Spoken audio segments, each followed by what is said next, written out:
دوستو، یہ کہانی ہے ایک کھوئے ہوئے تاج کی۔ پہاڑوں کے درمیان چھپے ہوئے ایک بادشاہت میں ایک جنگل تھا جسے ایلڈر گرو کے نام سے جانا جاتا تھا، جس کے بارے میں مانا جاتا تھا کہ یہ جادوئی ہے، جو بھی اس جنگل میں جاتا کبھی واپس نہ آتا۔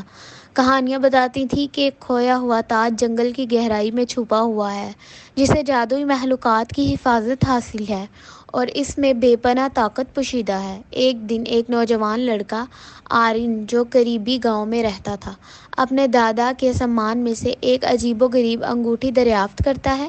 یہ انگوٹھی ایک عجیب روشنی سے چمک رہی تھی۔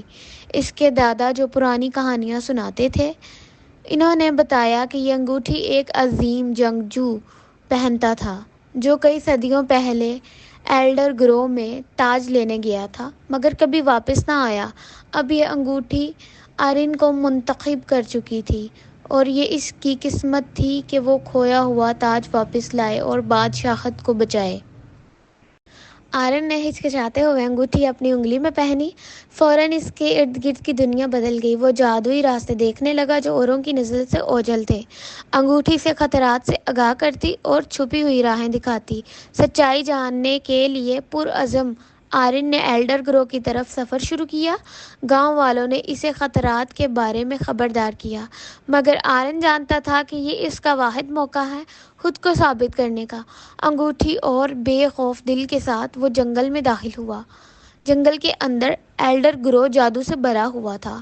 درخت سرگوشیاں کرتے، ندیاں گنگناتی اور سایہ اپنی مرضی سے حرکت کرتے۔ آرین کو شرارتی جنگل کی پریوں، پتھروں سے بنے ہوئے دیو، جنوں اور چمکتی ہوئی چاندی کے پروں والی عقاب کا سامنا ہوا، جو جنگل کی نگہبانی کرتی تھی۔ ہر رکاوٹ نے اس کی بہادری، ذہانت اور انگوٹھی کی طاقت کا امتحان لیا۔ کئی دنوں بعد آرین بالآخر ایلڈر گرو کے کلب میں پہنچا۔ کھویا ہوا تاج ایک پتھر کے ستون پر رکھا ہوا تھا، جس کے ارد گرد جنگل کے قدیم محافظ کھڑے تھے۔ جیسے ہی وہ قریب آیا، ایک تاریخی شخصیت نمودار ہوئی، ایک طاقتور جادوگرنی، جو اصل میں اس جادوئی جنگل کی مالک تھی۔ وہ اپنے خود غرض مقاصد کے لیے تاج کو چھپائے ہوئے تھی اور اس کی جادوئی طاقت سے فائدہ اٹھا رہی تھی۔ جادوگرنی نے حملہ کیا اور اپنے جادو سے جنگل کو بدلنے لگی۔ درخت مڑنے اور پلٹنے لگے، زمین زلزلنے لگی اور ہوا میں بجلی کی چمک پھیل گئی۔ آرین خوفزدہ ہونے کے باوجود انگوٹھی کی طاقت سے اپنی حفاظت کرتا رہا۔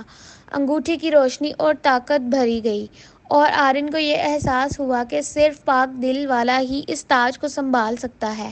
آخرکار آرین نے جادوگرنی کو شکست دی اور جنگل پر اس کا جادو ٹوٹ گیا۔ جادوئی مخلوقات جو اس کی غلامی تھیں، آزاد ہو گئیں۔ تاج، جو اب ایک نرم سنہری روشنی سے چمک رہا تھا، آرین کی طرف بڑھا اور اس کا حقیقی وارث تسلیم کیا۔ آرین بادشاہت میں ایک ہیرو کی طرح واپس آیا۔ تاج کو جب حقیقی بادشاہ کے سر پر رکھا گیا تو ملک میں امن اور خوشحالی واپس آ گئی۔ ایلڈر گرو، جو کبھی خوف کی جگہ تھا، اب دوبارہ حیرت اور جادو کی جگہ بن گیا، اور آرین، جو کبھی عام گاؤں کا لڑکا تھا، اب اسے ہمیشہ یاد رکھا جائے گا۔ اس نے جادوئی جنگل میں جا کر بادشاہت کا عظیم خزانہ واپس لایا۔